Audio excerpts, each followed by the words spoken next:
Let's do car news of the week. The first piece of news involves a new Lamborghini, a one-off called the SC20. Created by Lamborghini Squadra Corse, hence the SC name, it really does look like a roofless version of the SC18 Alston, which was that other one-off special unique vehicle based off the Aventador. Supposedly the inspiration came from the Diablo VT Roadster, the Aventador J, the Veneno Roadster, and the Lamborghini Concept S. So it's a full carbon fiber body with an adjustable wing out back with multiple modes in the back. It has elements inspired by the Huracan GT3 race car up front, fully custom, Bianco white paint with blue Cephas accents on it. On the inside, you have a ton of visible carbon fiber. So again, this is based off of the Aventador SVJ specifically, with that 6.5 liter V12 making 759 horsepower, the same single clutch transmission.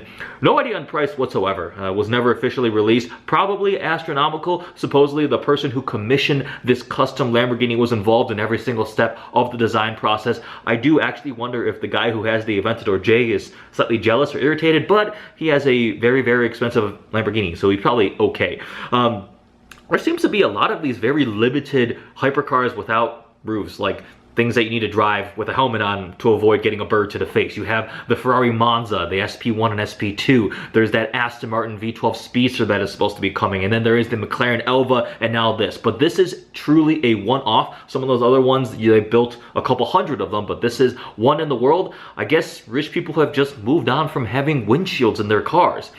The next piece of news is the 2021 Hennessey Venom F5. So it was previewed a couple years ago, I think in 2017 at SEMA with just a shell, an exterior, but now we have a alleged production ready Hennessey Venom F5, and it is gunning for the top speed record for production cars. Now, the top speed record has actually become a little controversial recently. The Chiron that set the over 300 miles an hour was technically not a full production car, it was a special version of it. So you could say the Koenigsegg Agera still has it verified in two directions, especially with the controversy involving the SSC to Huayra top speed. But Hennessey is claiming a top speed of over 311 miles an hour, 311 miles an hour, so that's over 500 kilometers an hour. But again, it has not been done yet. They are planning on doing it, two-way verification, all the data, all the checking, independent, whatever. So 311 miles an hour, courtesy of a mid-engine 6.6 liter twin turbo V8. It's codenamed the Fury. It will make 1,817 horsepower.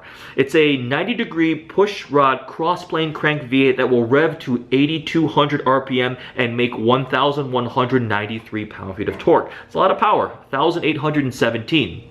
The car will weigh just under 3,000 pounds, which leads to an unmatched power-to-weight ratio. Completely rear-wheel drive with a 7-speed single-clutch transmission. 7-speed single-clutch transmission, 0 to 60 in 2.6 seconds, and once you get into the higher speeds, that's when the power really starts showing. Carbon fiber tub that supposedly only weighs 190 pounds. Carbon fiber body, you get butterfly doors. The interior is a combination of a lot of exposed carbon fiber and leather. You don't get a top-tier steering wheel. It's supposed to be like fighter jet, like Air Force inspired type of thing. You get Texas and American flags inside to remind you where this vehicle came from. The carbon fiber really does look quite nice. It's from a UK based company. There will be 24 of these Hennessey Venom F5s built, priced at over $2 million a piece, so definitely expensive, but they will not have airbags, so they will not be road legal, and they will be sold under the show and display exemption. So regardless, however you feel about Hennessey and whatever the history, this vehicle should be impressive based on everything they're listing on. I am looking forward to seeing if it achieves that top speed record run, because the engineering that went into it, the way it looks, the power to weight ratio, the power it'll make, certainly is impressive. Full carbon tub. That is the Hennessey Venom F5. More hypercar news, moving on to the Pagani Wira Tricolore. So, the Pagani Wira is amazing. It is gorgeous. It is a flagship Pagani hypercar now. They're building 3 of these Tricolore models. So, there was a Zonda Tricolore 10 years ago, and it was to celebrate the 50th anniversary of the Italian Air Force Aerobatics Squad. which is pronounced like Tricolore, which I probably just butchered the pronunciation. I do not speak Italian, but they also made 3 of these special edition Zondas, and they were amazing. They were beautiful. They're worth a lot of money now. So doing the same thing for the Huayra 10 years later now, so the 60th anniversary, they will also be building 3 of these. They will cost 5.5 million euro, which is about $6.75 million USD. That's very, very expensive. I'm sure they've all been sold. The same carbon fiber tub, and you have the Huayra Roadster is the basis of it. So the convertible, you have blue carbon fiber all over the exterior, the blue weave, you have blue accents on the headlights and on the wheels itself. You have the Italian flag, then a tricolore color accents along the side of it too. You have a unique rear wing, front bumper, splitter, rear diffuser. You have carbon fiber, everything. That's the Pagani way, and it's absolutely beautiful. 2799 pound dry weight, so without fluids, just under 2,800 pounds. Same 6-liter twin turbo V12. It is AMG sourced, and it makes 840 horsepower and 811 pound-feet of torque, which, if I'm not mistaken, makes it the most powerful Huayra that has been built. I love Pagani. It's my favorite hypercar brand. They are all works of art. I mean, vehicles like the Lamborghini we were just talking about, the Venom F5, they're going to be very capable, very unique, very cool, but something about it, that's the car that I love, the Paganis. I would take that in a heartbeat. Absolutely gorgeous. And this new Huayra Tricolore is also very cool. Moving to slightly more normal car news that's not quite hypercar level, but still very expensive, the new 2021 Mercedes S-Class pricing has been announced. So the S-Class is the perfect representation of the Mercedes slogan, the best or nothing, because it's almost always the best in the entire segment. It is the flagship. They pioneered technology with that vehicle, and it's always amazing.